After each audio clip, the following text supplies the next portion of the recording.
Bonjour, bonjour à tous. Nous avons donc cette conférence sur le principe d'extraterritorialité qui va être un sujet majeur dans les relations entre notamment les alliés européens et les États-Unis. Tout le monde, ou une grande majorité, s'est réjoui du fait que Joe Biden, un président plus multilatéraliste, remplace Donald Trump qui pratiquait un unilatérisme débridé. Mais pour autant, eh bien, cette question de l'extraterritorialité reste entière.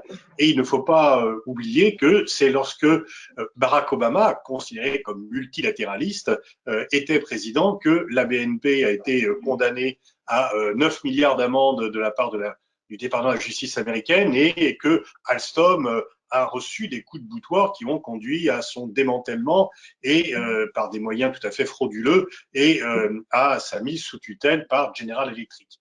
Donc en fait, au moment où Joe Biden réclame un resserrement des liens des transatlantiques, notamment pour faire face aux défis chinois, peut-être pourrait-on porter sur le devant du dossier des relations transatlantiques cette notion d'extraterritorialité parce que est-ce que cette notion et la façon dont les États-Unis la pratiquent est compatible ou non avec la notion d'allié.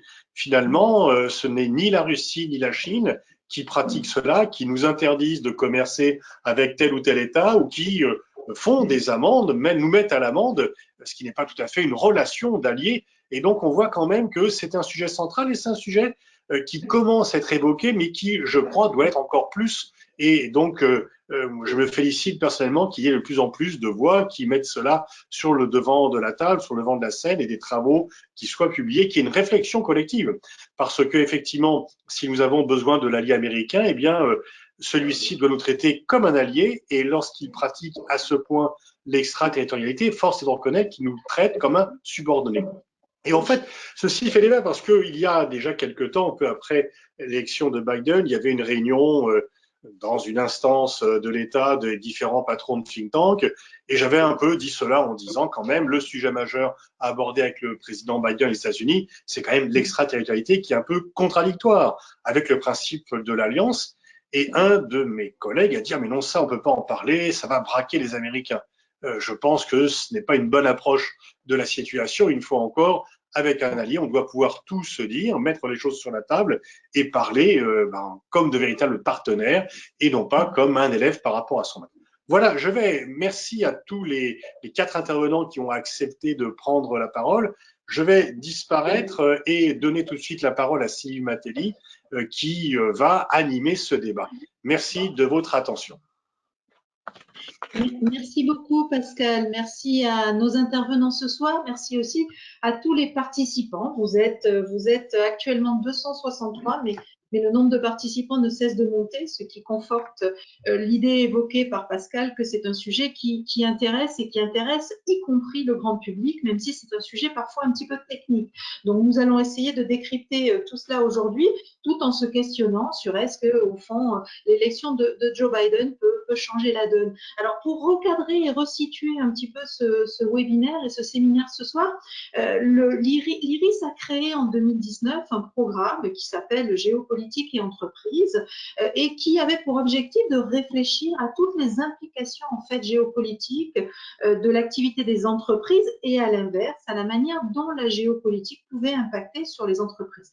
Et très rapidement, dans le cadre du travail de ce programme et des activités de ce programme et en collaboration avec les entreprises avec lesquelles nous avons pu travailler sur cette question géopolitique, il s'est avéré que la question de la responsabilité de l'entreprise s'imposait, mais que ça restait un concept somme toute assez flou. Responsabilité, on connaît responsabilité sociale et environnementale, voire sociétale, mais responsabilité géopolitique, c'est quelque chose qui reste somme toute assez flou, bien que très évolutif. Et bien évidemment, cette notion de géopolitique qui renfermait une dimension géopolitique cette question de responsabilité qui renfermait une dimension géopolitique extrêmement forte, relevant à la fois des rapports de force entre les pays et qui s'imposait et qui imposait aussi son tempo aux entreprises, qu'il s'agisse de la lutte contre la corruption, des sanctions, du contrôle des exportations, du contrôle des investissements directs étrangers ou même de la responsabilité sociale et environnementale de l'entreprise et puis plus récemment peut-être des critères ESG, environnementaux, sociétaux et de gouvernance. Or, nombre d'actualités récentes nous suggéraient que cette idée de responsabilité dans ces enjeux géopolitiques était finalement assez peu intégrée, à la fois dans les politiques publiques et dans les stratégies des entreprises, sans parler des petites entreprises ou des entreprises de taille intermédiaire pour lesquelles c'est un sujet extrêmement flou et relativement difficile d'accès. Donc, c'est dans ce contexte, en fait, qu'on a mis en place et qu'on a souhaité mettre en place une newsletter qui sera publiée régulièrement, dont la première est mise à disposition de tous les participants, de vous tous, auditeurs, en ligne. Vous avez 3 documents à télécharger dans cette newsletter, le rapport du député Gauvin dont nous parlerons dans quelques instants, et puis également la note qui a été publiée la semaine dernière par l'Institut Jacques Delors et dont Madame Marie-Hélène Bérard nous parlera tout à l'heure. Donc cette newsletter, elle sera hébergée sur une plateforme que l'IRIS va mettre en place à partir du mois de septembre en partenariat avec le cabinet Icarian et Frédéric Pierucci dans l'initiative. Et les deux ont vraiment pour objectif d'améliorer la compréhension de ces enjeux géopolitiques, de la conformité, des mutations qui sont en cours, ainsi que l'anticipation des tendances et des signaux faibles. Donc, les membres de cette plateforme pourront y suivre l'actualité de la conformité avec une synthèse régulière des évolutions réglementaires au niveau mondial, mais aussi échanger leur expérience ou alerter sur des tendances en cours. Il y avait vraiment la volonté de créer, de construire une communauté en fait de réflexion, d'échange d'informations sur ces questions-là. Alors, nous vous enverrons toutes ces informations dans le mail qui fera suite à ce séminaire. N'hésitez pas à nous contacter si vous aviez des questions. Et notre débat de ce soir va illustrer en fait combien ces thématiques dépassent largement le seul cadre juridique et recouvrent une dimension à la fois politique et géopolitique incontournable. Donc, ce soir, on va se focaliser sur l'extraterritorialité, qui n'est qu'un aspect du sujet, bien évidemment, mais qui présente le mérite d'être un sujet à la fois transversal et où la dimension géopolitique est peut-être plus évidente que pour d'autres thématiques. Donc, pour démarrer, je voudrais qu'on réfléchisse un peu avec nos intervenants à ce terme dont il est en question, mais qui n'est pas forcément totalement clair dans l'esprit de tout un chacun. De quoi parle-t-on quand on parle d'extraterritorialité? Et donc, je vais peut-être demander, pour essayer de comprendre mieux ce sujet, je vais peut-être demander à chacun de nos intervenants à tour de rôle d'évoquer avec nous comment il a été confronté à cette extraterritorialité américaine, de quoi il est question quand on parle de cette extraterritorialité américaine. Donc, je cède la parole tout de suite à Frédéric Pierucci. Vous êtes fondateur d'Icarian, auteur de l'ouvrage Le piège américain, où vous décrivez votre douloureuse expérience américaine au-delà d'une affaire d'extraterritorialité. C'est de l'affaire Alstom dont il s'agit. Et je serais tentée de vous questionner une fois que vous nous avez évoqué cette expérience et en quoi elle relève d'une extraterritorialité américaine. Est-ce que la France est armée depuis cette affaire qui a défrayé la chronique et qui a fait beaucoup de bruit pour se défendre et pour défendre ses entreprises? Merci beaucoup Sylvie, merci beaucoup Pascal. Peut-être déjà un petit préambule. L'extraterritorialité, il n'y a rien de nouveau. À partir du moment où un pays domine militairement le reste du monde, il essaye d'imposer sa loi. Les Romains l'ont fait, Napoléon l'a fait, les Anglais l'ont fait. Maintenant, c'est au tour des Américains d'être les plus puissants et d'essayer d'imposer leur loi partout où ils le peuvent. Ce que l'on a vu ces dernières années, c'est vraiment un renforcement de cette extraterritorialité, surtout depuis le 11 septembre. Et depuis cette date, les États-Unis se sont armés de tout un arsenal de lois extraterritoriales afin de régir le commerce international et sous couvert en fait de valeurs morales, de défense de valeurs morales universelles comme la lutte contre la corruption, le respect des droits de l'homme. La dernière loi qui date de l'année dernière était pour contrer le dopage international.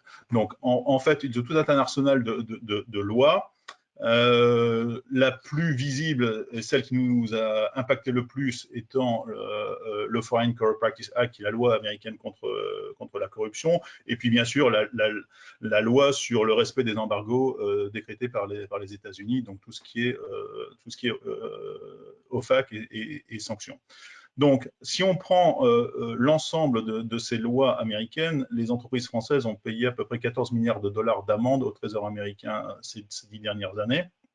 Et si on se concentre, par exemple, que sur la loi anticorruption, donc le FCPA, on se rend compte que 80% des amendes payées au titre de cette loi sont payées par des sociétés non américaines, dont les 2/3 par des entreprises européennes. Et dont la France représente une grande partie, vu que nous avons payé à peu près 2,5 milliards de dollars pour avoir nos entreprises pour avoir enfreint cette loi américaine. Donc, si vous voulez comprendre, c'est que lorsqu'une entreprise est sous la coupe de cette loi et l'entreprise est complètement déstabilisée, la direction est complètement déstabilisée et ça affaiblit suffisamment l'entreprise pour que quelques années après, voire concomitamment aux poursuites, votre entreprise soit rachetée par des intérêts souvent américains. On l'a vu dans l'affaire Alstom, bien évidemment, qui nous a réveillés.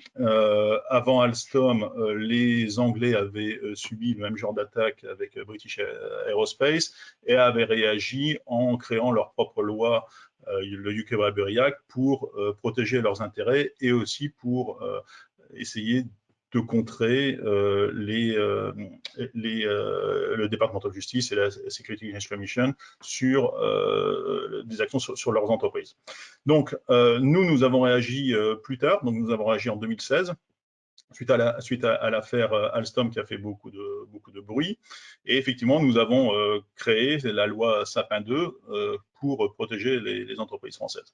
Alors, le but de la loi Sapin 2 est d'hausser le niveau de conformité dans les entreprises françaises, bien évidemment, et deuxièmement, de trouver un mécanisme pour que les entreprises françaises payent au Trésor français plutôt qu'au Trésor américain les éventuelles amendes pour enfreinte à la corruption. Donc, cette loi est plutôt défensive pour l'instant, c'est-à-dire qu'elle n'a pas l'aspect extraterritorial qu'ont les lois anglaises ou américaines, mais elle nous a quand même permis, via deux exemples très concrets ces 2 dernières années, donc le cas d'Airbus et le cas de la Société Générale, de récupérer 2,250 milliards de dollars d'amende qui, sans cette loi, seraient partis dans les coffres du Trésor américain ou du Trésor anglais. Donc oui, il y a un début de réaction française. Cette loi mérite à être revue. Il y a d'ailleurs une commission dont Raphaël Gauvain fait partie pour revoir cette loi et l'améliorer. Moi, je reste persuadé que si cette loi ne devient pas plus offensive, on risque de continuer à avoir ce type d'extraterritorialité qui va s'appliquer aux entreprises françaises sur d'autres secteurs d'activité et via d'autres lois. Juste pour conclure ce premier propos, les États-Unis créent de nouvelles lois à peu près tous les ans ou tous les 2 ans. Hein. Donc on a eu FCPA, on a eu le Cloud Act en 2018, on a eu le Global Magnitsky Act aussi en 2017, on a eu le Rodchenko Act l'année dernière. Voilà, tous les ans il y a quelque chose de nouveau et donc c'est une cible très mouvante et c'est pour ça qu'il faut être très alerte et faire une veille vraiment juridique de ce qui est en train de se passer aux États-Unis et demain de ce qui est en train de se passer en Chine pour pouvoir réagir en tant qu'État français et ensuite pour protéger nos entreprises. Merci Frédéric. On parlera tout à l'heure, on reviendra sur cette question de l'offensive et sur ce qu'on pourrait faire pour imaginer une démarche, une réglementation plus offensive, effectivement. Je me tourne à présent vers Sophie Semla. Vous êtes avocate au bureau de Paris et de New York, associée au cabinet J de Loirette Nouel. Est-ce que vous pouvez nous expliquer ce qu'est l'extraterritorialité pour les entreprises que vous défendez, qui est concernée par cela, et je pense bien évidemment aussi à la réglementation FATCA qui finalement étend cette préoccupation et la possibilité d'être concerné à tout un chacun, y compris des particuliers. Oui, bonjour, merci de me recevoir. Alors, je vais compléter, j'ai quelques précisions par rapport à ce qu'a dit Frédéric. C'est vrai que l'extraterritorialité des lois, qu'est-ce que c'est? C'est le fait qu'une loi s'applique en dehors du territoire national. Et c'est des concepts qui sont très anciens. Et on parle du FCPA, enfin, le FCPA est rentré en vigueur en 1977, n'a pas été appliqué tout de suite. Donc, ce qui est nouveau, c'est pas la loi extraterritoriale. Et nous, on a aussi un critère français qui permet dans certains cas, et notamment notre loi pénale et notre loi, notamment sur la lutte contre la corruption, la France sanctionne la corruption internationale parce qu'elle a ratifié la convention OCDE en 99. Et on a aussi des lois extraterritoriales. La différence qu'ont fait les États-Unis, c'est que les États-Unis l'appliquent à des fins de défense commerciale. Et comme l'a expliqué Frédéric, quand on regarde, le tableau est très bien fait, j'ai regardé la newsletter là-dessus sur les sanctions, on voit qu'il y a un focus sur des entreprises européennes. Et c'est étonnant parce que quand on voit le commerce mondial, je ne crois pas d'abord que les entreprises européennes soient plus ou moins... Il y a de la corruption, je veux dire, ça existe, mais ça ne touche pas plus particulièrement les entreprises européennes que les entreprises américaines ou que les entreprises chinoises ou que les entreprises asiatiques. Donc, c'est assez marrant de voir ce prisme et cette application qui est faite. Nous, ce qu'on voit en pratique, c'est que, et ça évolue un petit peu, c'est que nos clients aujourd'hui, ils ont plus peur des sanctions américaines. Sanctions, je ne parle pas des sanctions internationales, je parle de sanctions pénales en général, que ce soit en termes de lutte contre la corruption, que ce soit en termes de sanctions internationales. Et d'ailleurs, on le voit, parfois vous avez des contrats entre entreprises françaises où vous voyez, il faut respecter le FCPA, il faut pas être listé dans les sanctions OFAC, alors que c'est des contrats entre sociétés françaises qui n'ont rien à voir avec les États-Unis, qui ne sont pas en dollars. Et il y a une application extraterritoriale qui a été faite de manière extrêmement extensive. C'est-à-dire que nous aussi, nos lois, elles peuvent s'appliquer dans certains cas à l'étranger. Il y a des règles strictes dans le code pénal et en matière de corruption internationale, ça pourrait tout à fait être le cas. Sauf que en pratique, ça n'est pas fait par les magistrats et par la jurisprudence. Aux États-Unis, c'est comme il y a cette volonté économique derrière, c'est ce qu'ils font et ce qu'ils tentent d'étendre. Et d'ailleurs, on le voit aujourd'hui par le Cloud Act, qui n'a pas été mentionné, mais qui est aussi une loi extraterritoriale et qui, à mon avis, est extrêmement dangereuse, puisque c'est une loi qui prévoit que tout provider informatique qui détient des données qui est américain pourrait se voir imposer par une décision de justice américaine de transférer ces données aux autorités américaines. Donc ça, c'est quelque chose d'extrêmement dangereux parce que ça pourrait permettre de l'espionnage si on le souhaitait. Et on n'aurait pas forcément de contrôle puisque on travaille beaucoup, je ne sais pas quel est l'outil de webinar aujourd'hui, mais il est fort probable qu'il y ait un provider américain qui soit impliqué puisqu'ils sont leaders en matière d'informatique. Donc c'est vrai qu'on on le voit à tous les stades de l'entreprise, dans tous les domaines, dans les contrats de financement, parce que dans les contrats de financement, on vous met le respect des lois américaines, parce que vous envoyez un email qui va avoir un provider américain, donc il y a un risque que ce soit utilisé, l'email un jour soit lu par les autorités américaines. Alors, pour le moment, on touche du bois, il n'y a pas eu de décision qui est condamnée. Enfin, ça pourrait arriver. Sur ce fondement-là, il y a un provider à transmettre des données.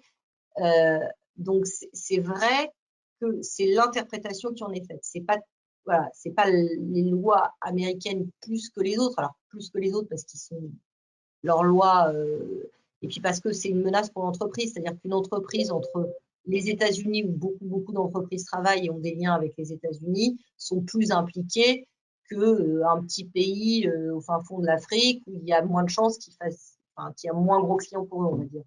Donc c'est pour ça qu'on le voit, et c'est vrai que les sujets extrêmement sensibles, ce que nous on voit, c'est la lutte contre la corruption, c'est énormément de sanctions.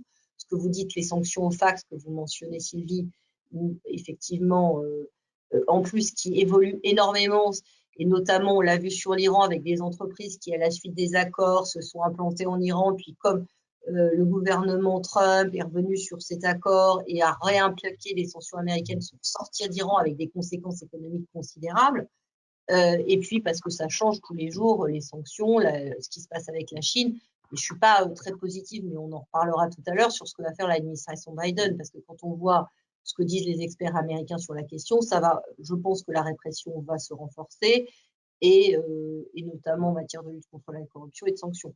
Donc on voit que ça a un impact de plus en plus important pour les entreprises et que on n'est pas forcément armé pour y faire face, parce que si la loi française, et c'est pas la loi Sapin 2, c'est-à-dire le code pénal prévoyait par exemple en matière de lutte contre la corruption qu'on puisse mettre en place, qu'on puisse sanctionner des actes de corruption commis à l'étranger, ça n'a jamais été appliqué parce que, à ma connaissance, sur une société étrangère. Ça concerne essentiellement des sociétés françaises ou des filiales françaises de groupes étrangers.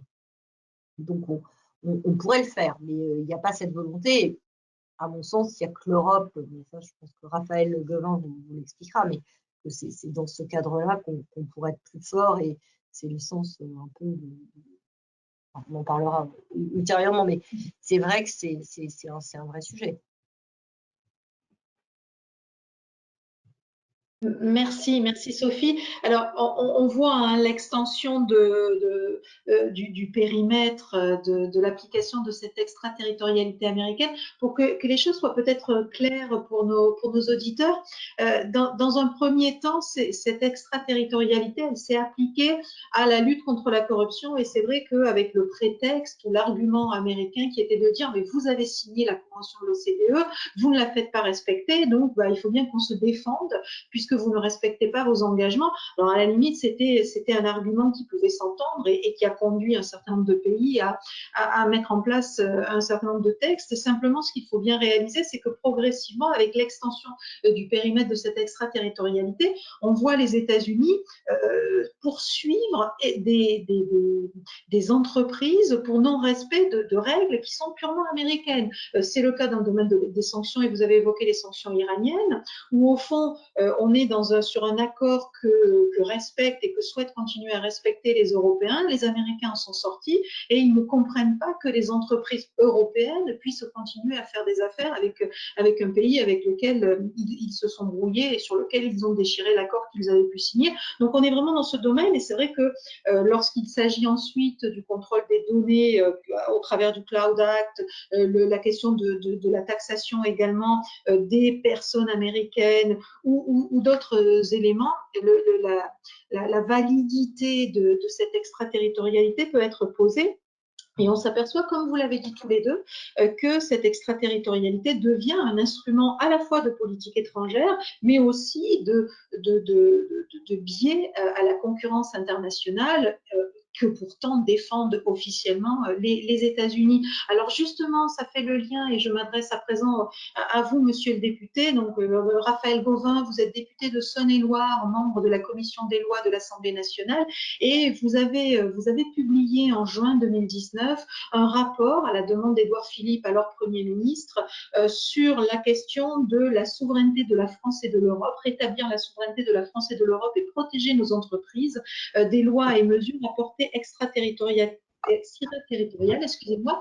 Vous introduisez ce rapport en évoquant une forme de protectionnisme judiciaire, vous assimilez cette extraterritorialité à une forme de protectionnisme judiciaire. Pourquoi cette extraterritorialité vous semble contraire aux grands principes du droit international, et pourquoi les entreprises françaises y sont-elles si vulnérables?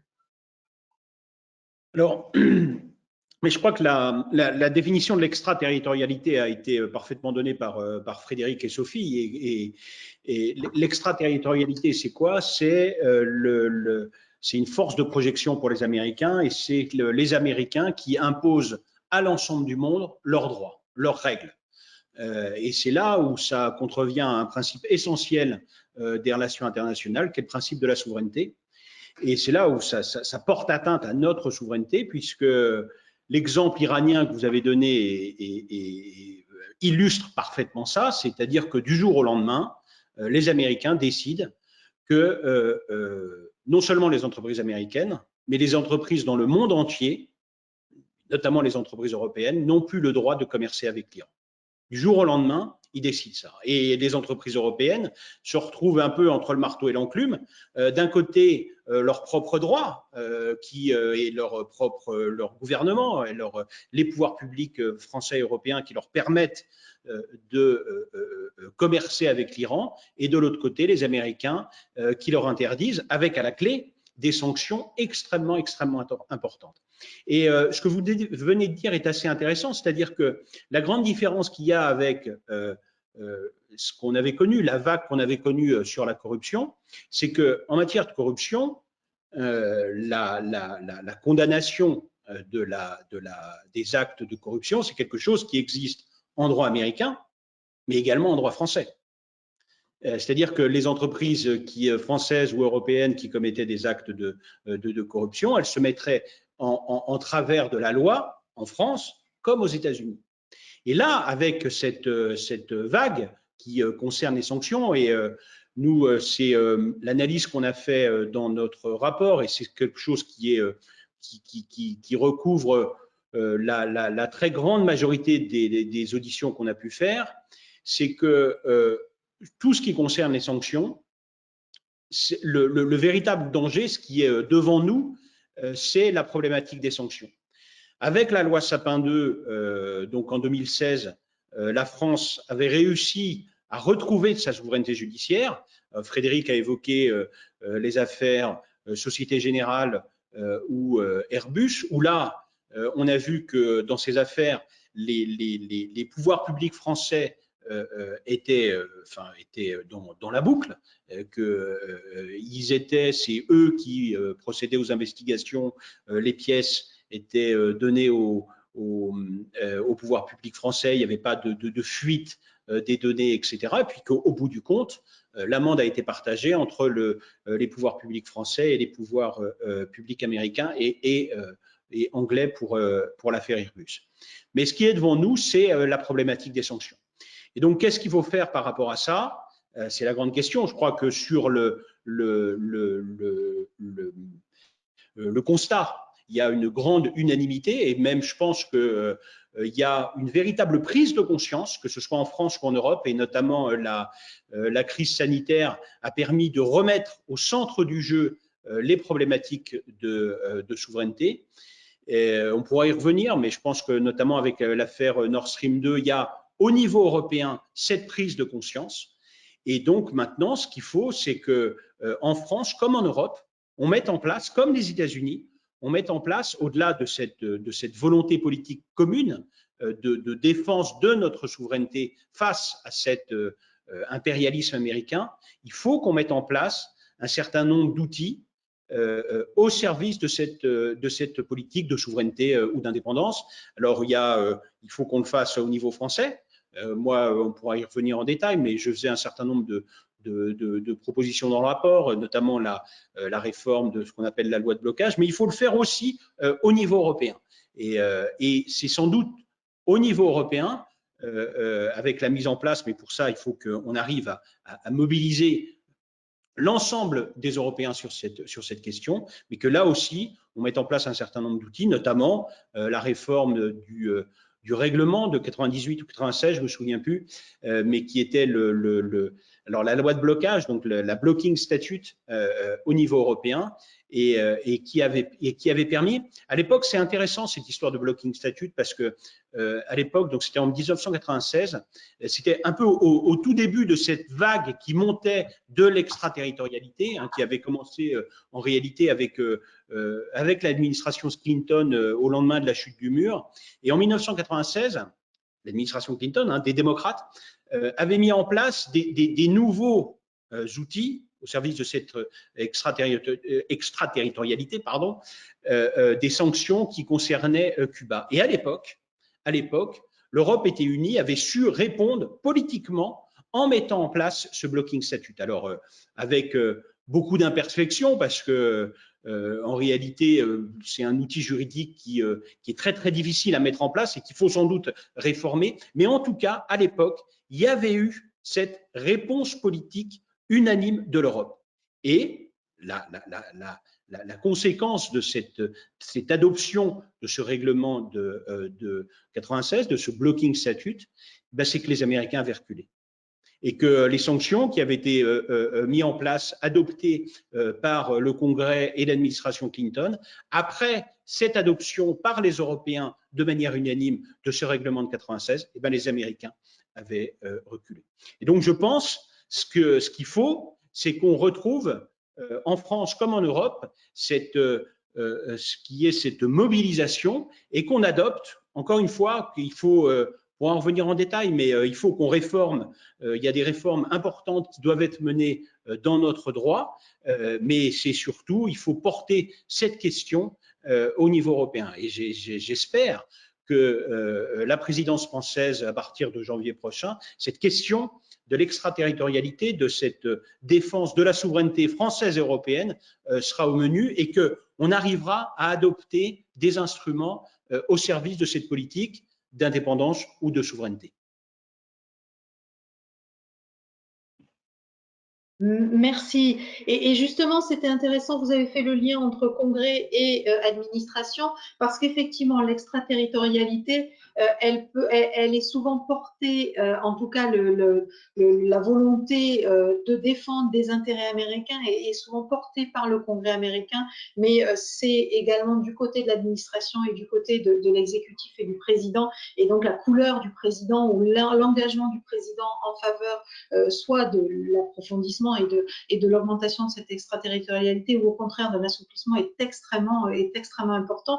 Et on y revient dans un instant, mais je vais peut-être d'abord poser une première question à Marie-Hélène Bérard. Marie-Hélène Bérard, vous êtes banquière d'affaires et présidente de MHB SAS, qui est une société d'investissement conseil. Et comme on le disait tout à l'heure, vous venez de copublier pour l'Institut Jacques Delors avec, entre autres, Elvire Fabry, Pascal Lamy, Louis Schweitzer et Pierre Vimont, une note sur les sanctions extraterritoriales américaines.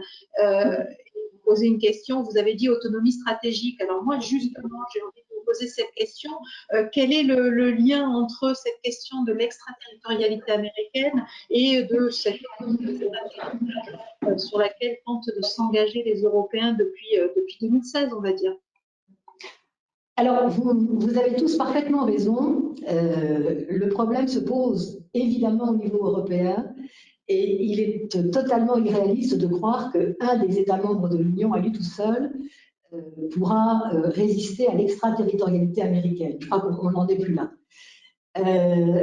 Encore une fois, en revenant sur la définition d'extraterritorialité, ce qui est inacceptable pour la souveraineté alors d'un État ou de l'Union européenne, c'est la prétention, en l'espèce des États-Unis, d'imposer à une entreprise qui n'est pas américaine, qui agit sur un territoire qui n'est pas américain, l'interdiction de faire telle ou telle chose. Vous l'avez rappelé, l'interdiction de commercer avec l'Iran, ou par exemple l'interdiction de commercer ou d'avoir des liens financiers avec telle et telle entreprise ou personne russe.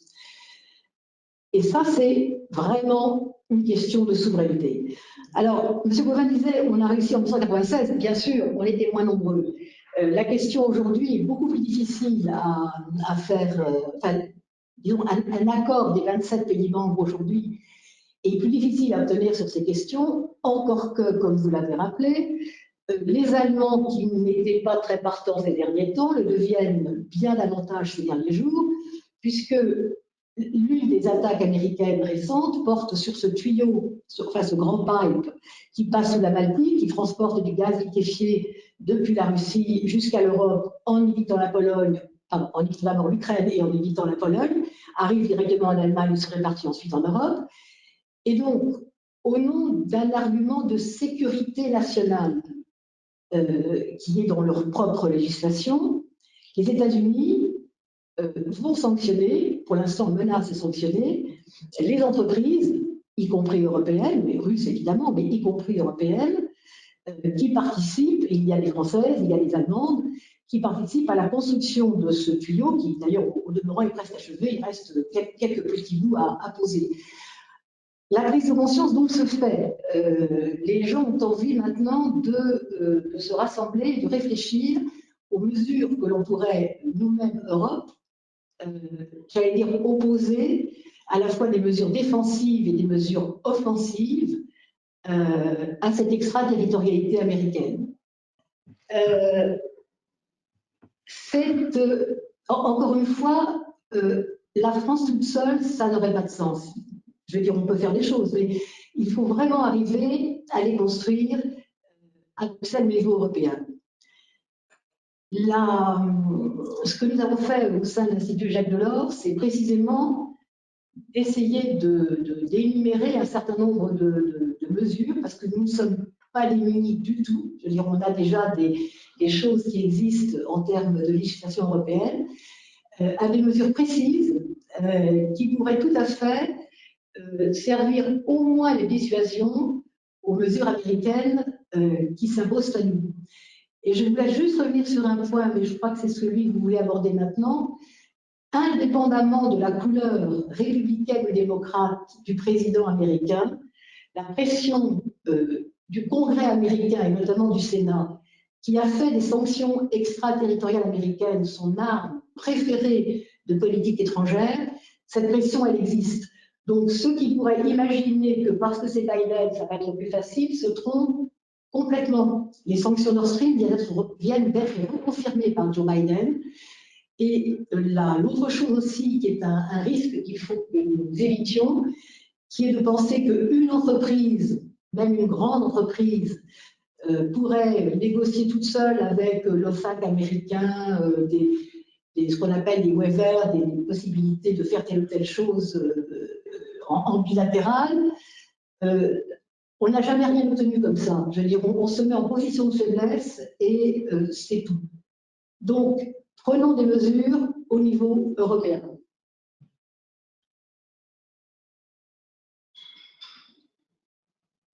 Merci Marie-Hélène. Eh bien justement, et on a déjà d'ores et déjà quelques questions sur le sujet. L'élection de Joe Biden aux États-Unis a créé beaucoup d'espoir en Europe, peut-être encore plus qu'en France et ailleurs, quant à un possible assouplissement en fait de l'application de cette mesure et la récente levée des sanctions imposées par les États-Unis dans le cadre des différends entre Airbus et Boeing. Geste symbolique, certes, de la part du nouveau président, renforce encore ses attentes. On a vu notre ministre français de l'économie parler peut-être de la fin, interroger sur la fin de la guerre économique entre les États-Unis et l'Europe. Et par conséquent, entendait-il une ébauche de la fin de l'application systématique et brutale de cette extraterritorialité américaine? Sophie Samla, j'avais envie de vous demander, qu'en pensez-vous?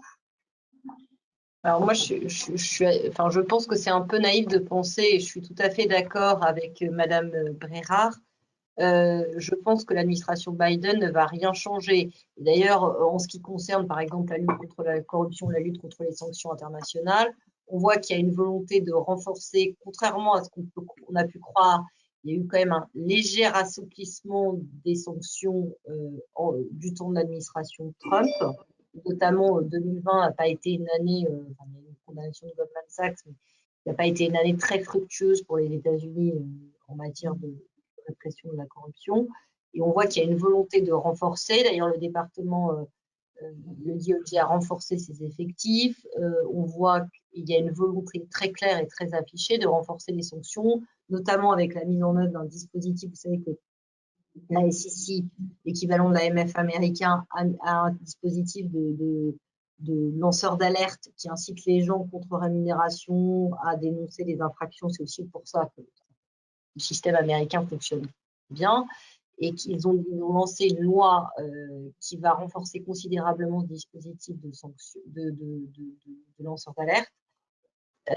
Et également une nouvelle loi, alors qui s'appelle, je l'avais noté, le National Defense Authorization, qui vient de passer en janvier 2021, qui va renforcer les sanctions civiles en matière de corruption, en prévoyant la possibilité notamment de ce qui s'appelle les disgorgements, c'est-à-dire de rechercher les profits illicites obtenus. Par exemple, si vous avez un acte de corruption, vous obtenez un marché, vous pouvez demander le remboursement du marché jusqu'à 10 ans en arrière. Ça va considérablement augmenter le montant des sanctions, même si ça ne changera rien au niveau de l'amende, mais des sanctions qui seront payées par les entreprises étrangères, et sans doute la possibilité pour une société qui n'aurait pas eu de marché de demander de dommages et intérêts.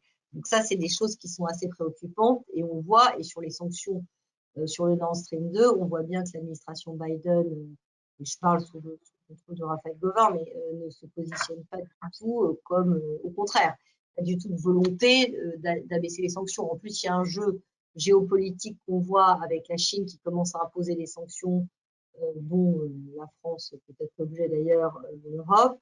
Et il y a une espèce de surenchère américaine chinoise, et j'ai l'impression que l'Europe, si on ne réagit pas, on va se retrouver en sandwich avec on ne peut pas traiter avec telle société parce qu'on risque des sanctions chinoises, et comme la Chine est un gros marché pour nous, en tout cas un gros fournisseur, ben, on ne peut pas le faire, et on ne peut pas travailler avec telle société parce que sans ça on risque des sanctions américaines, donc on va être écartelé entre la Chine et les États-Unis.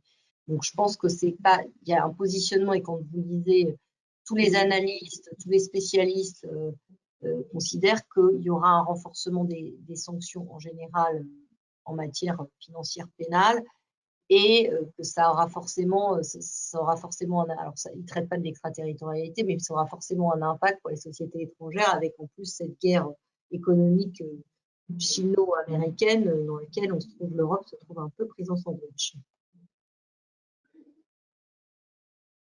Merci. Et Frédéric, je vais vous poser la même question. Est-ce que vous avez la même analyse sur l'évolution de l'extraterritorialité sous la présidence de Joe Biden? Et j'ai plusieurs questions justement du public sur le rôle de la Chine, tant en matière d'extraterritorialité, mais dans la façon dont elle peut subir ou pas l'extraterritorialité américaine. Et justement, comme c'est un sujet que vous évoquez également dans la note que vous avez, l'analyse que vous avez proposée dans la première newsletter, je vous pose cette question sur le rôle de la Chine, et qui aborde aussi la question de l'extension dont on a déjà parlé, l'extension de cette extraterritorialité à d'autres pays que les États-Unis, puisque la Chine est en train de mettre en place également les moyens de sa défense par rapport à ça. Oui, en fait, Biden a reconduit pratiquement la même équipe que celle d'Obama, et c'est Obama qui a vraiment industrialisé l'utilisation du droit comme arme de guerre économique. Je vous rappelle quelques chiffres. 2005, 10 millions de dollars d'amende payés par les entreprises au titre du FCPA. 2013-14, on en était à 3 milliards. Donc, un accroissement exponentiel sous l'ère Obama que Trump n'a fait que continuer. Donc Biden va bien évidemment continuer la même politique. Il faut savoir que toutes ces lois sont des lois bipartisanes. De toute façon, il n'y a aucun débat au Congrès entre les démocrates et les républicains là-dessus. Donc bien sûr, ça va continuer. Là où je pense que nous avons été extrêmement faibles, c'est que nous n'avons pas réagi de manière très forte au niveau européen. Je vais vous donner quand même un exemple qui a été flagrant et qu'on a tous un peu oublié, c'était quand même l'affaire Snowden, où vous avez quand même la NSA qui travaille main dans la main avec 100 entreprises du numérique américaines pour espionner les entreprises européennes et notamment les entreprises françaises.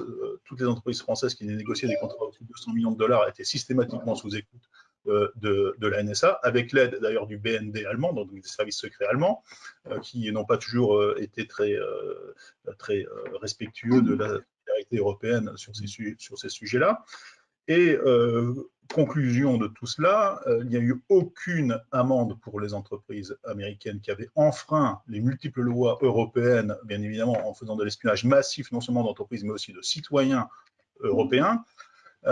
Il n'y a eu aucun procès, il n'y a eu aucune amende, il n'y a eu aucune réciprocité.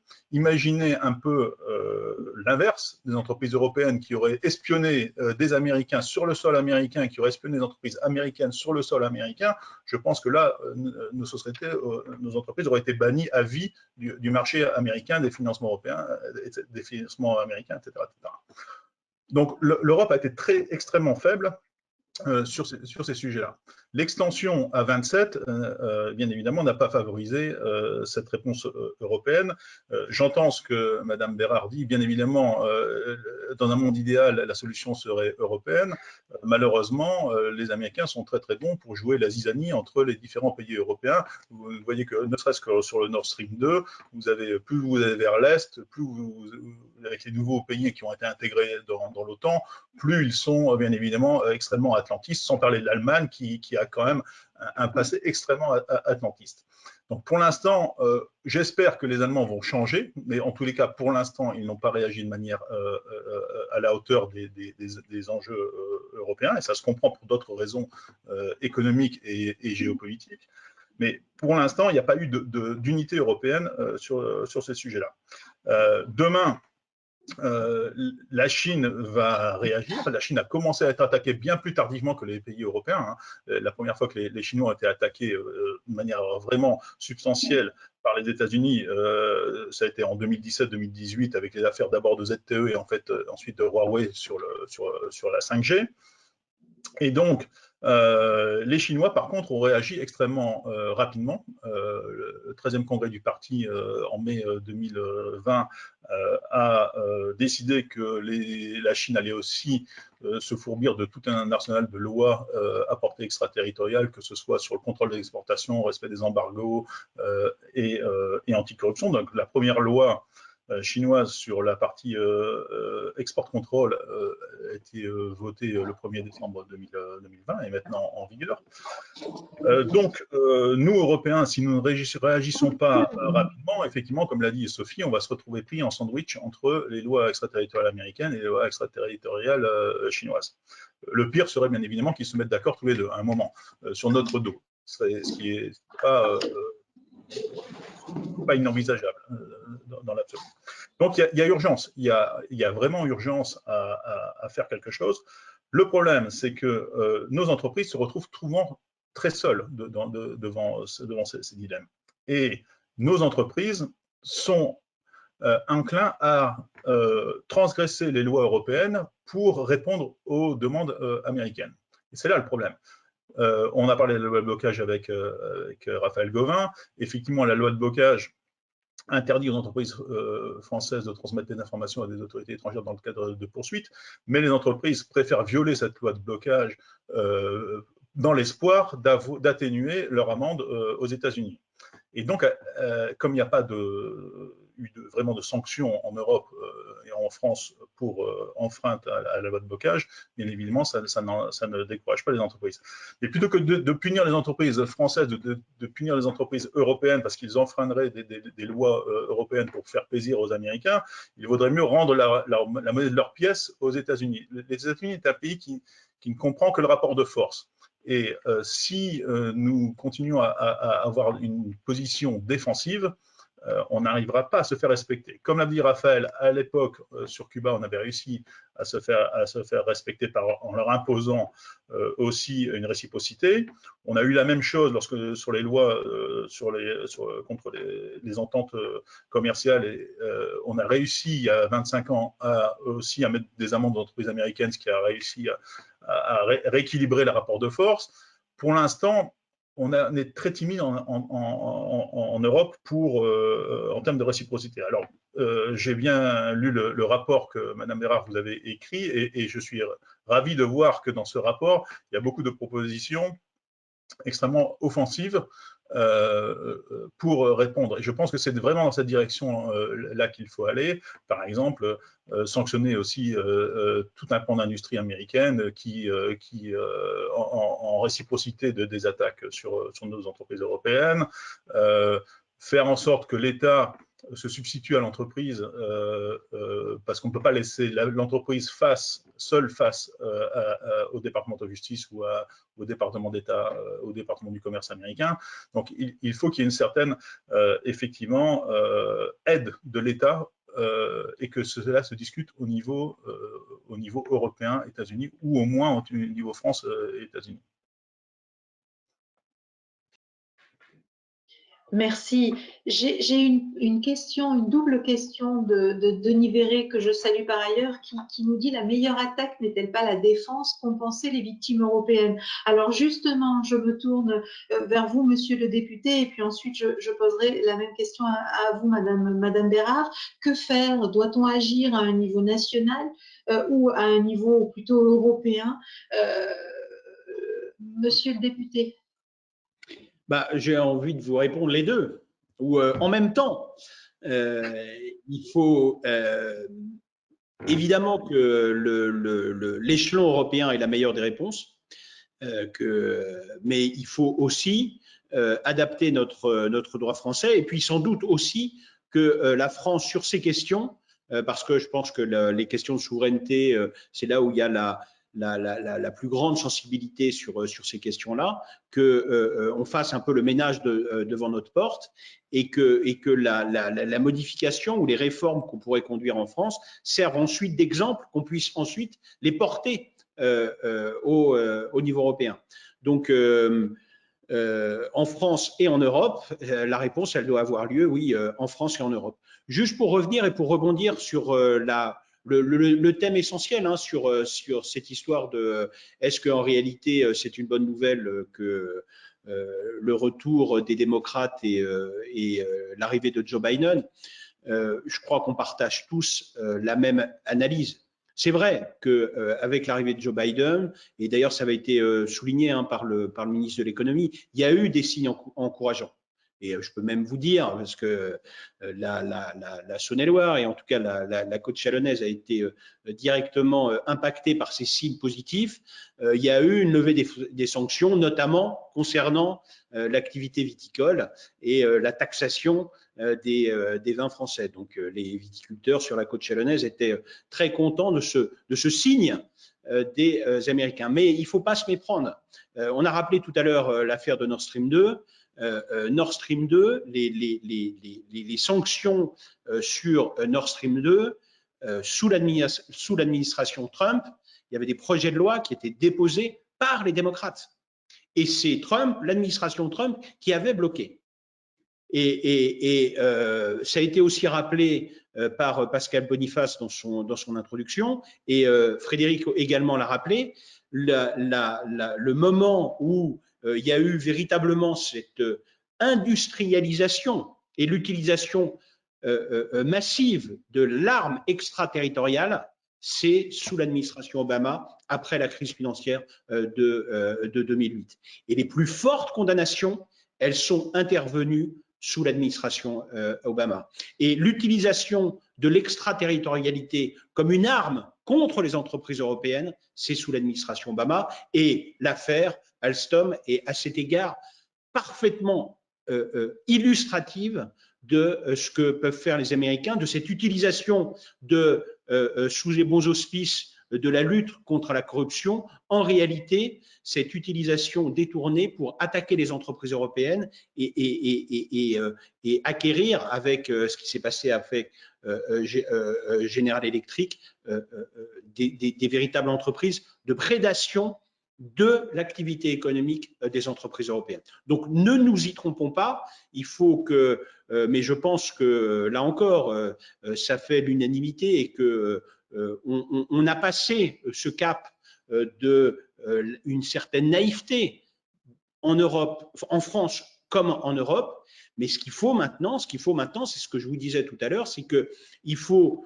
qu'il y a cette prise de conscience, cette fin de cette naïveté européenne, et notamment avec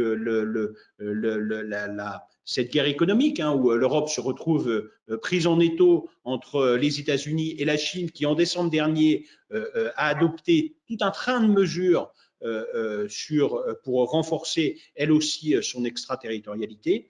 Donc je pense qu'il y a cette prise de conscience, que ce soit en France, au niveau européen et notamment en Allemagne. Et donc maintenant, ce qu'il faut, c'est arrêter avec les discours, arrêter avec les rapports, et il faut qu'on adopte ces instruments défensifs, mais également offensifs au niveau français et européen.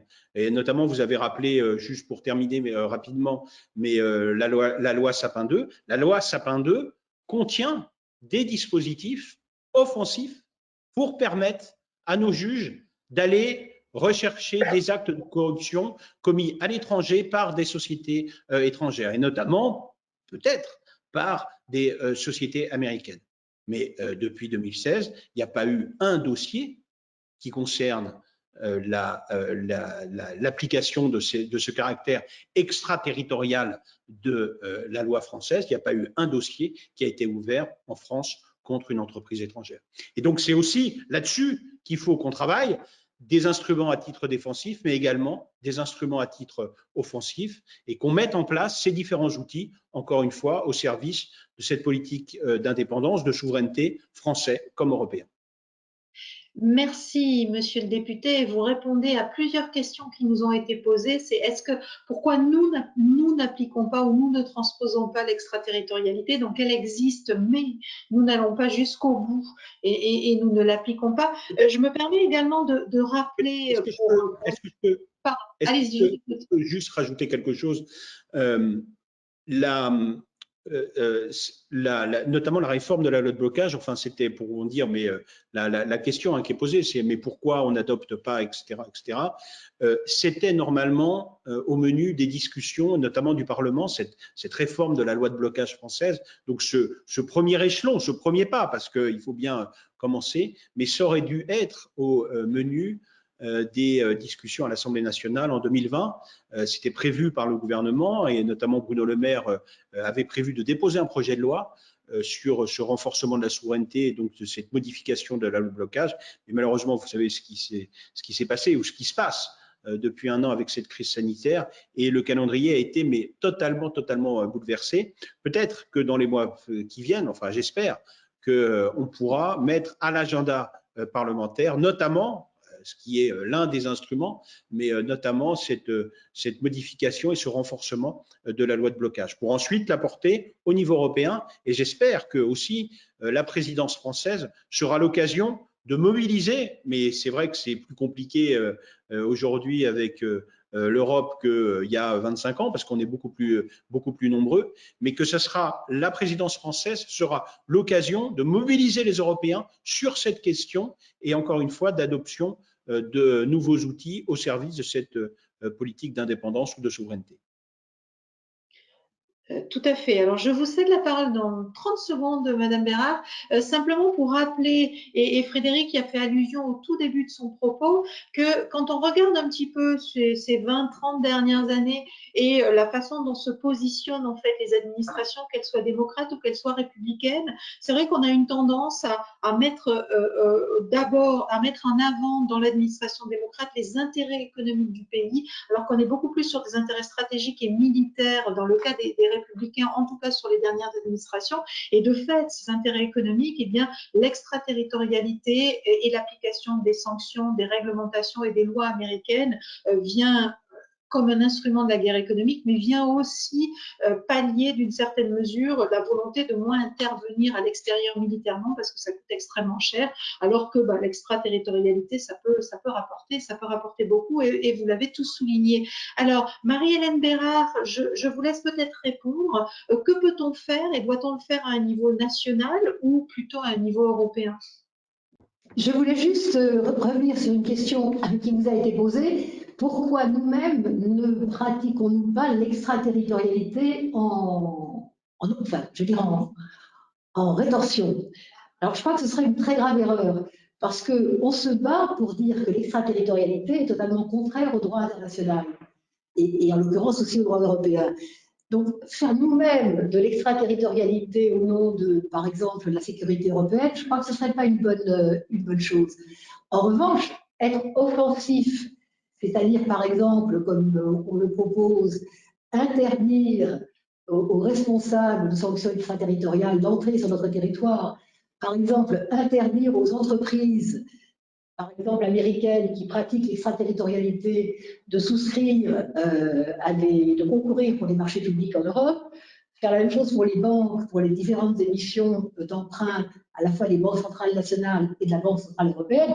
Je veux dire, on a tout un arsenal de choses dont certaines existent, d'autres que nous envisageons, mais alors aller nous-mêmes faire de l'extraterritorialité, c'est-à-dire ce que nous reprochons aux autres, je crois que ce ne serait pas une bonne idée.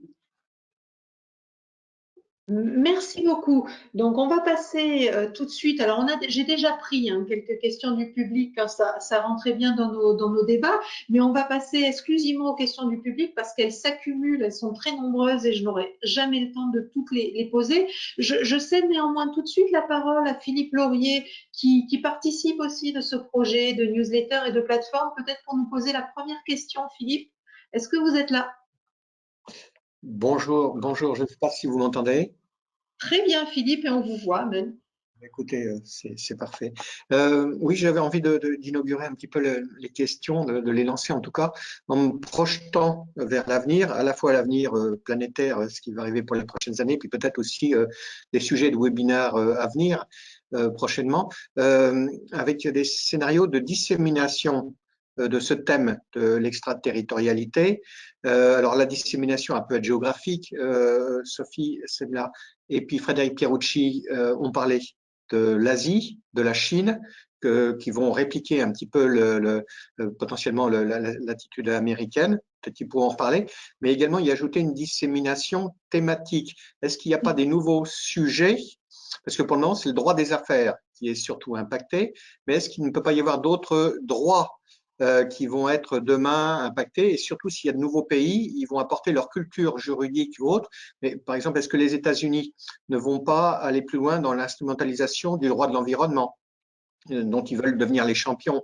Est-ce que la Chine, puisque Frédéric et Sophie en parlaient, est-ce que la Chine ne va pas avoir un regard sur le droit du travail qui pourrait empiéter sur notre code du travail? Et on pourrait aller plus loin dans les interférences, pourquoi pas le code minier, pourquoi pas le code civil, etc.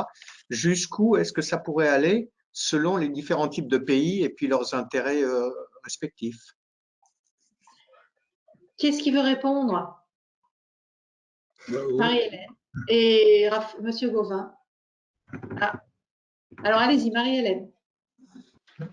Quand on parle du droit de l'environnement, par exemple, moi j'admets parfaitement que les États-Unis puissent avoir un droit de l'environnement qui interdit toute importation de biens qui auraient été fabriqués selon des critères qui ne leur conviennent pas. Importation aux États-Unis d'un bien produit à l'étranger doit répondre aux normes américaines, ça ne me dérange pas du tout.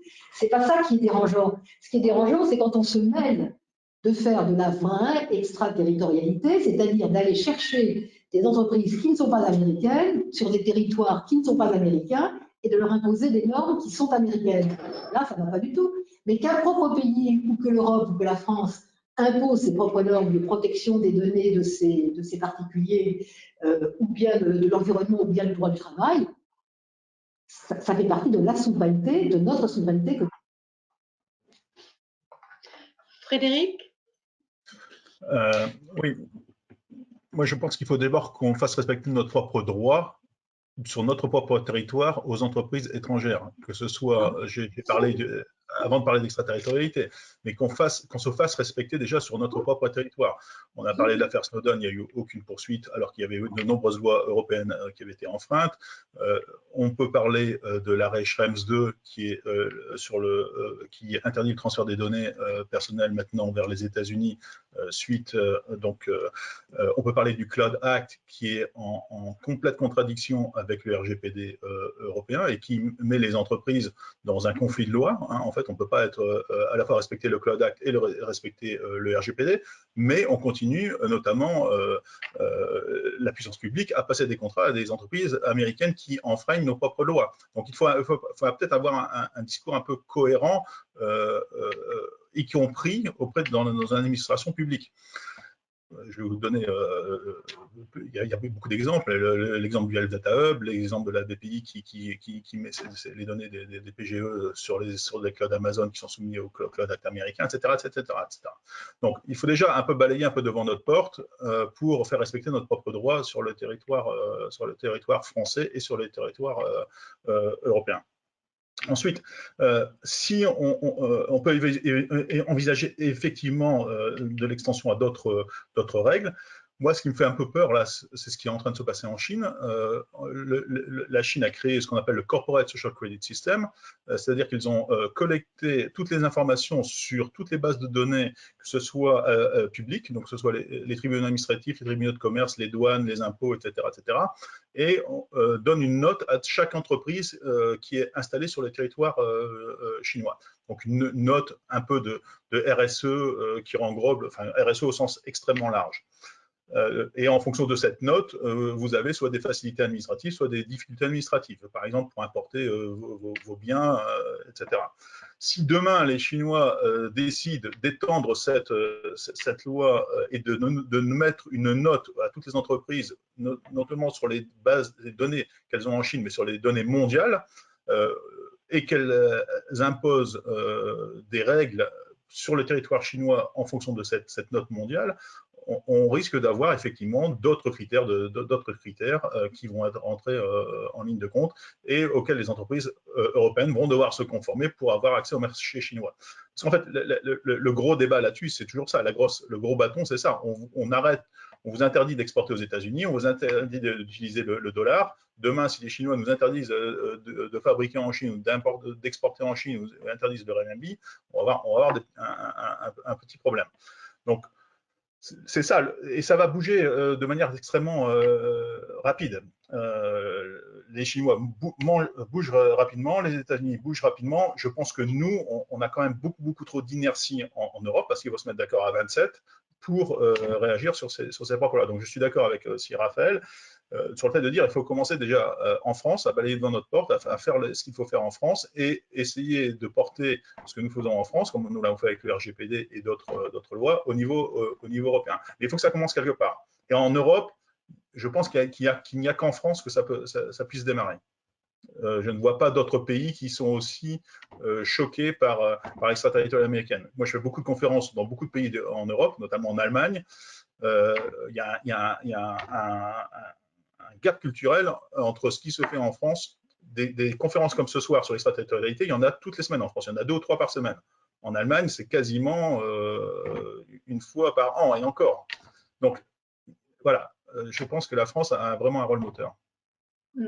Et c'est même un sujet et un vocabulaire qui n'est pas compris en fait. Quand on échange avec nous, les autres think tanks européens, on s'aperçoit de ce gap, rien qu'en termes de vocabulaire et de mots qui sont employés et qui ne sont pas compris. Alors, Raphaël Gauvin, je me tourne vers vous pour répondre à Philippe Laurier, mais j'en profite aussi pour vous poser la question que vient de me transmettre Pascal Boniface, qui me demande si cette extraterritorialité et les moyens de s'en protéger ne devraient-ils pas être un sujet majeur pour les élections présidentielles qui arrivent? Alors d'abord, pour répondre à Pascal Boniface, l'extraterritorialité, ça ne concerne pas que les entreprises. Et quand on a dit tout à l'heure que c'est quelque chose qui avait commencé après la chute du mur dans les années 90 et que les Américains avaient multiplié les lois extraterritoriales, ça concerne les entreprises, mais ça concerne aussi les individus. Est-ce que vous avez sans doute entendu parler le FACTA, là, qui concerne les Américains accidentels, et là, ça concerne les Français qui, par ce qu'on appelle les Américains accidentels, et parce que la France a signé au début des années 2010 ou enfin en 2012 un traité international et qu'on a ratifié, enfin c'était la précédente majorité à l'Assemblée nationale et qui a des conséquences directes, et c'est une application extraterritoriale de la loi fiscale américaine et qui vient sanctionner des individus en France et qui à cause de cette application extraterritoriale de la loi américaine, ne peuvent même plus, enfin sont obligés de fermer leurs comptes, que ce soit à la BNP ou à la Société Générale. Donc c'est quelque chose qui concerne pas que l'entreprise, mais l'ensemble des domaines du droit. Ça, c'était la première question, la première réponse. La deuxième, c'était où je voulais… L'objet des élections américaines. Et je pourrais rajouter… Avant de répondre au centre des élections présidentielles, peut-être juste dire je suis parfaitement d'accord avec ce qu'a dit Marie-Hélène Bérard, c'est-à-dire qu'il ne faut pas faire comme les Américains. C'est-à-dire qu'il ne faut pas procéder ou de multiplier des lois extraterritoriales, enfin en tout cas d'avoir une utilisation totalement abusive de l'extraterritorialité. Et il faut mettre en place un rapport de force, parce que les Américains, il faut qu'on les regarde droit dans les yeux et donc on mette en place ce rapport de force, mais il faut croire aux relations internationales et au caractère,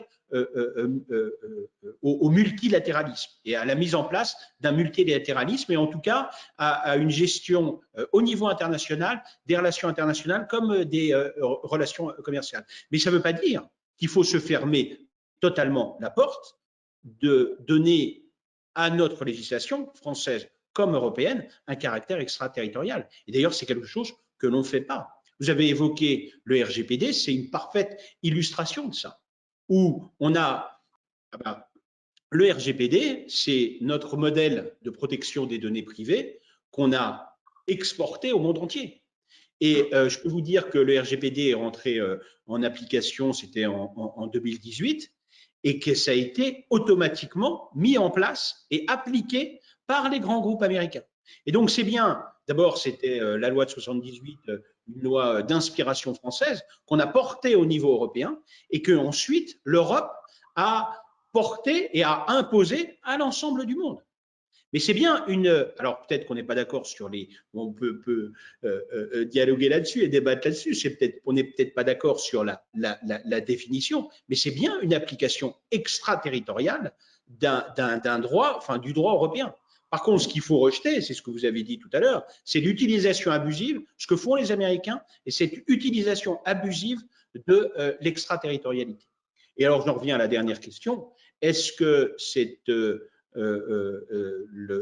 sera un sujet de l'élection présidentielle? Alors, je ne sais pas si l'extraterritorialité en soi sera un sujet de débat, parce que c'est quand même quelque chose d'extrêmement technique. Mais en tout cas, les questions de souveraineté, d'indépendance seront, à mon sens, à coup sûr, au centre des débats de la prochaine élection présidentielle. Ça a été révélé notamment avec la crise sanitaire où il y a eu une véritable prise de conscience, notamment des dégâts causés depuis 30 ans avec la perte de pans entiers de notre industrie et cette nécessité de remettre l'État dans sa fonction de protection en matière économique et de rétablir cette souveraineté. Et donc oui, je pense, alors après, on verra ce qui se passera dans quelques mois, mais je pense que ce sera au centre, avec sans doute d'autres questions, notamment sans doute de sécurité, mais ça sera au centre du débat de la prochaine élection présidentielle. Alors justement, je vais vous poser une autre question liée à ça.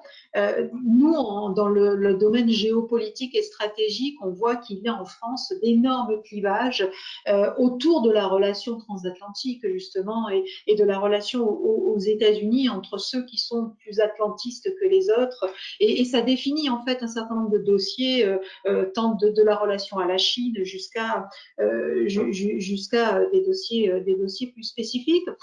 Quels sont les clivages sur la question de l'extraterritorialité, les clivages politiques? Est-ce qu'il en existe en France ou est-ce que tout le monde est relativement d'accord sur le fait que ça suffit, il faut protéger nos entreprises? Je pense qu'il y a aujourd'hui une grande unanimité de la classe politique pour remettre et en tout cas défendre la souveraineté et de mettre en place cette politique de souveraineté, que ce soit à droite comme à gauche. Il y a une grande unanimité. Après, le débat, il porte, c'est comment on fait et quelle réponse on apporte de manière concrète pour mettre véritablement en œuvre cette politique indépendance. Et là, il y a lieu à un débat politique et là, il y a des opinions différentes sur le chemin à parcourir et les décisions à prendre. Et là, il y a une divergence. Et notamment, il y a une divergence sur ceux qui pensent que la France est un îlot et peut s'en sortir tout seul, sur le modèle peut-être des Anglais. Et puis, il y a d'autres qui pensent que, et donc moi je fais partie, où pour s'en sortir, il faut que la France pourra s'en sortir que dans un approfondissement de son engagement européen et que ça doit se faire en renforçant la mise en place de double politique, de ce renforcement de la souveraineté au niveau français comme au niveau européen. Merci. Sophie, est-ce que vous vouliez répondre à ces questions, soit de l'extension de l'extraterritorialité, soit d'un enjeu politique dans la prochaine campagne présidentielle? Moi, je suis d'accord avec Raphaël Gauvain sur le fait que je ne suis pas sûre que l'extraterritorialité, c'est un sujet technique. Et même si ça peut concerner les personnes physiques, c'est quand même un nombre limité de personnes physiques.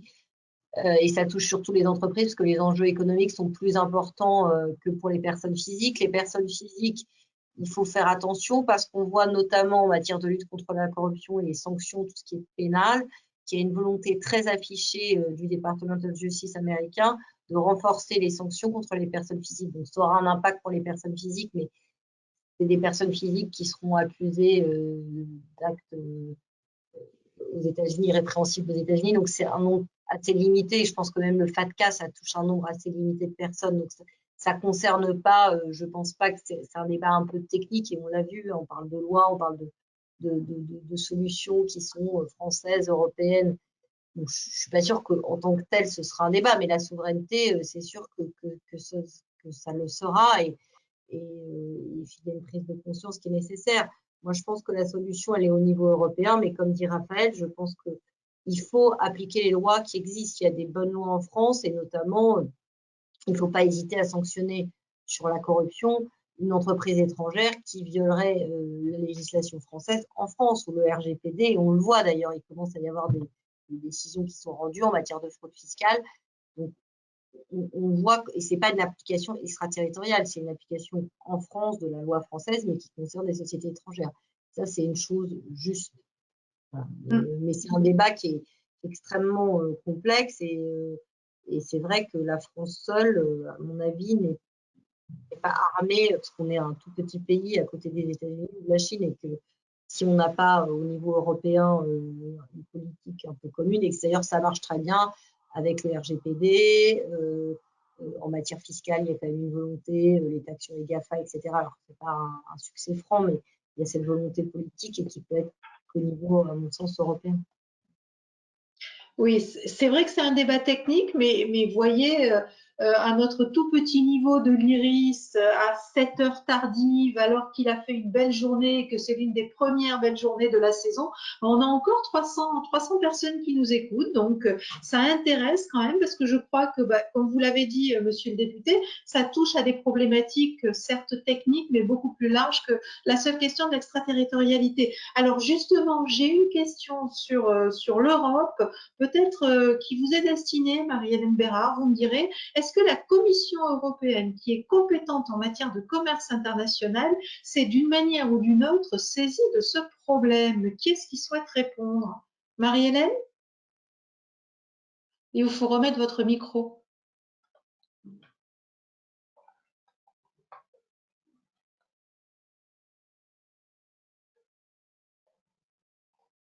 Ok.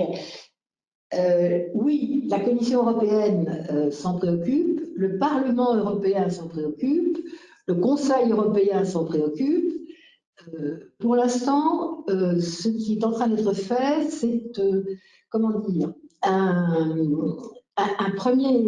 une première structure qui aura sa place au sein de la Direction générale du commerce de la Commission européenne, et qui portera le nom de Resilience Office, qui permettra on va dire, de coordonner ce que font les différents États membres sur le thème de la réponse à l'extraterritorialité extérieure. Et pas simplement extraterritorialité des lois, mais également des mesures commerciales qui peuvent être contraires aux intérêts de l'Europe. Ça démarre. Il faut que ça aille beaucoup plus loin, beaucoup plus vite. Mais je crois quand même qu'il y a une prise de conscience. Je voudrais juste dire un mot sur une chose qu'on n'a pas mentionnée. On a parlé du poids économique des États-Unis, on a parlé du marché européen comparé au marché américain, mais on n'a pas parlé de la monnaie. C'est vrai que ce qui nous manque beaucoup, c'est d'avoir un poids équivalent, l'euro, à celui du dollar. On a le marché quasiment supérieur, marché intérieur, à celui des Américains. Si on était aussi fort en euros international qu'ils le sont pour le dollar, on serait quand même un tout petit peu mieux armé. Merci. Et justement, tout à l'heure, on a parlé de la prise de conscience qui est bien moindre en Europe sur ces questions qu'en France. Alors, je veux quand même souligner que sur toutes les réglementations, des initiatives qui ont pu être prises par la Commission européenne sur ces questions de souveraineté ces dernières années, ce qui est très intéressant, c'est que depuis 2-3 ans, on voit le Parlement européen qui va beaucoup plus loin en fait que les propositions de la Commission. Ça a été particulièrement net sur le mécanisme de filtrage des investissements étrangers, qui est un autre sujet certes, mais qui concerne la souveraineté, où on s'attendait à ce que le Parlement minimise en fait les propositions de la Commission, et en fait le Parlement a recommandé d'aller bien plus loin dans le mécanisme de filtrage qui se mettait en place. Donc tous les espoirs ne sont pas perdus. Alors je me tourne à présent vers Frédéric parce que j'ai une question qui vous est directement destinée et qui nous dit: les États-Unis légitiment leur posture de défense de la liberté à travers les valeurs qu'ils véhiculent. Cela a une portée touchant tous les niveaux de la société et ces valeurs sont défendues par une armée forte. Pensez-vous que l'Europe doit se doter de sa propre force armée afin de faire valoir ses propres valeurs? Je pense que effectivement la question est très bonne. Parce qu'on ne peut pas parler de souveraineté juridique, de souveraineté numérique, de souveraineté industrielle sans parler d'autonomie stratégique. Au bout du compte, pour l'instant, si on regarde bien, 75 ans après la fin de la Deuxième Guerre mondiale, on est encore, entre guillemets, sous l'occupation militaire américaine avec l'OTAN. L'OTAN que nous avons étendu aux pays de l'Est, contrairement aux accords que nous avions passés avec Gorbatchev, et qui a créé un énorme problème pour nous, Français. Donc, si vous regardez le plan OTAN 2030, tel que proposé par les Américains, en fait, ils veulent nous embarquer dans une nouvelle guerre froide avec la Chine, où maintenant le nouvel ennemi ne serait plus l'URSS, mais la Chine. Ils vont essayer de nous embarquer dans ce même type de guerre sur la 5G, parce que bien évidemment, c'est plus facile pour eux d'aller espionner les équipements Cisco que d'aller espionner les équipements Huawei avec les outils de la NSA. Donc, on voit que les États-Unis essayent d'embarquer l'Europe dans cette nouvelle guerre froide d'un point de vue militaire. Je pense qu'il est effectivement essentiel de réfléchir, et l'Europe le fait, à une autonomie stratégique, à bâtir une défense européenne. Mais là, encore une fois, on se heurte à beaucoup de pays européens qui ne veulent absolument pas entendre parler de défense européenne. Je vous rappelle les propos de la ministre de la Défense, encore une fois allemande, au lendemain de l'élection de Biden, qui a tué complètement dans l'œuf toute velléité d'autonomie stratégique de l'Europe. Et plus, encore une fois, plus vous allez vers l'Est, moins ils veulent cette autonomie stratégique, préférence mettre sous le parapluie nucléaire américain que sur le parapluie nucléaire français. Donc, la France étant la seule puissance nucléaire restant après le Brexit en Europe, tant qu'on n'arrivera pas à convaincre d'abord les Allemands et ensuite le reste de l'Europe de construire une Europe de la défense, ça va être très compliqué, parce que si on escalade tout ça jusqu'au pinacle, on va se retrouver justement dans un problème de souveraineté stratégique. Et donc, il est urgent, d'arrêter cette folie de ce plan OTAN 2030, qui embarquerait effectivement l'Europe dans une guerre froide dont on n'a rien à en tirer comme bénéfice, et à promouvoir par tous les moyens qui sont à notre disposition l'idée de renforcer, de créer en fait une vraie autonomie stratégique et de enfin tourner la page de la Deuxième Guerre mondiale, 75 ans après, ça serait quand même bien, et deux, de la fin de l'URSS il y a 30 ans quand même. Mais on n'en est pas encore là, malheureusement. Merci. Sophie, je crois que j'ai une question qui s'adresse à vous. Vous allez me dire ce qu'il en est. Est-ce qu'une banque de développement finançant des projets de développement international via des ONG doit s'inquiéter de ces sanctions au motif des projets financés? Bien sûr. Les banques de développement, elles ont leurs propres règles de lutte contre la corruption, donc normalement, elles respectent ce genre de règles. Donc, je ne pense pas qu'elles soient assujetties à ça et qu'elles aient de risques réels, notamment avec le FCPA, parce qu'elles ont leurs propres règles internes et qu'elles-mêmes sanctionnent la corruption. Donc, ça me paraît difficile qu'elle soit, enfin, on peut tout imaginer, mais je ne vois pas comment la Banque mondiale ou le corps nous impose dans ce type de choses.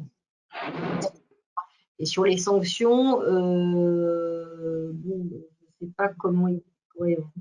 Je ne sais pas si là, ça me paraît très théorique comme question. Je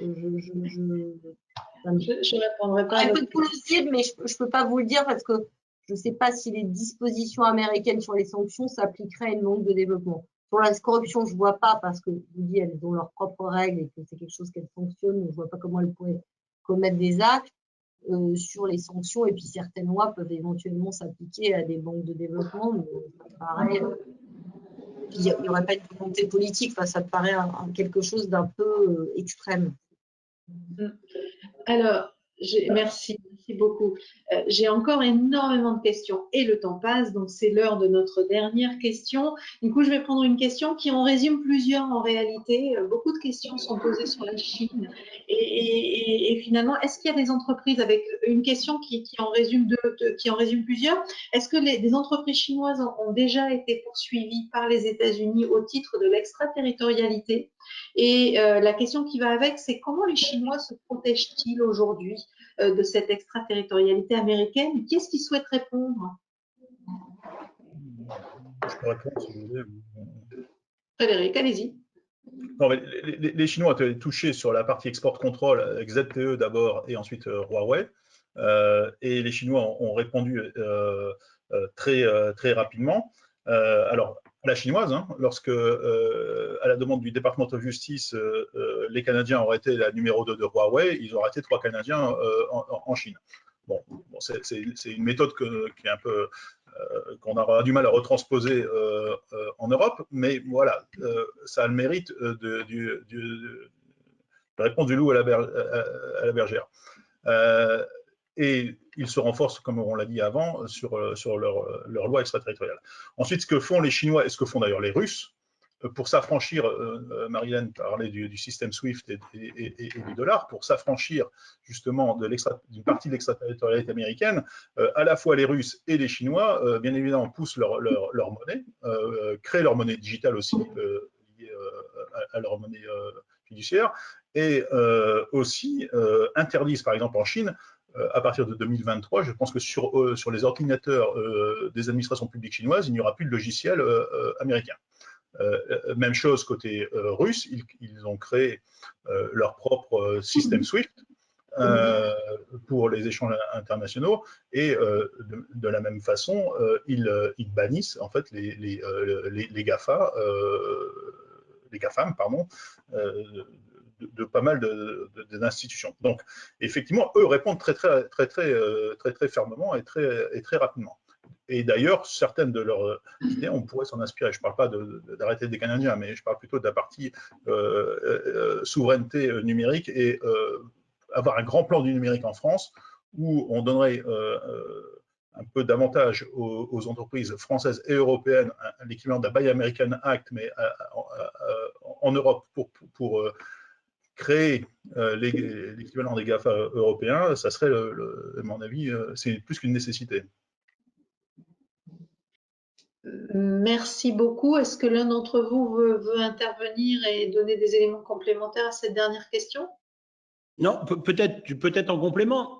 Ce qu'il y a d'intéressant sur les rapports, ce que vient de dire Frédéric, l'affaire Huawei, donc où il y avait eu, donc c'était en début 2019, hein, je crois, où il y avait une dirigeante de Huawei qui avait été arrêtée au Canada.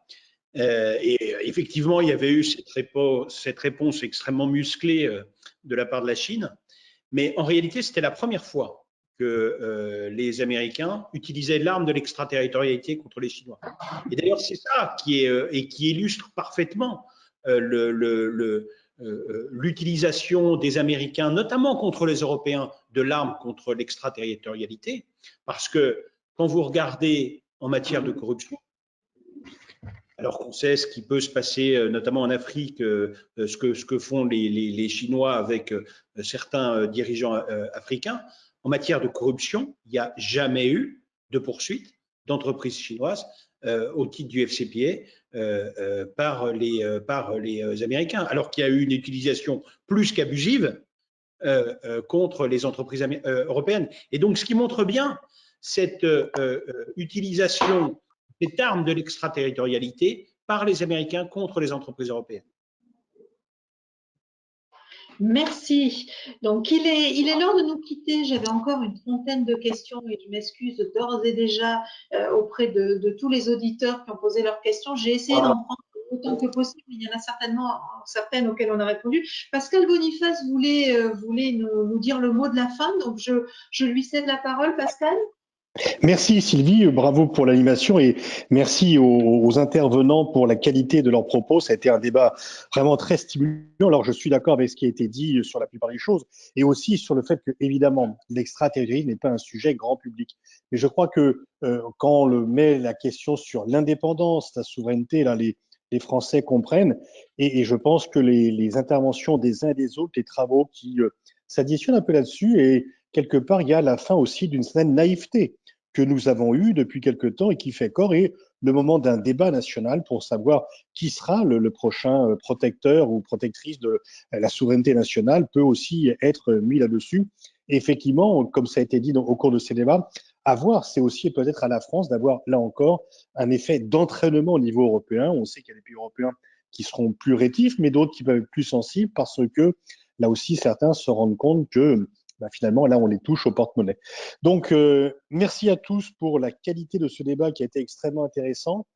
On va le mettre en ligne aussi et donc il pourra être consulté par la suite par ceux qui s'intéressent à ce sujet et ils sont de plus en plus nombreux. Merci à tous et bonne soirée.